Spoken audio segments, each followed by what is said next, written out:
37, 38, please. 37 and 38. We're just waiting on the shakes. Which one? It could be 11.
So yeah, 引きで撮って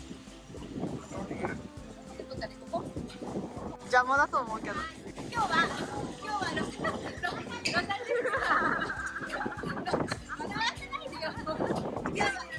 ロサンゼルスのワシントン通りにありますハットにやってきました。日本ではホットコというふうに呼ばれていますが、アメリカではホットコと呼ばれています。今日はここで何を買うかご紹介したいと思います。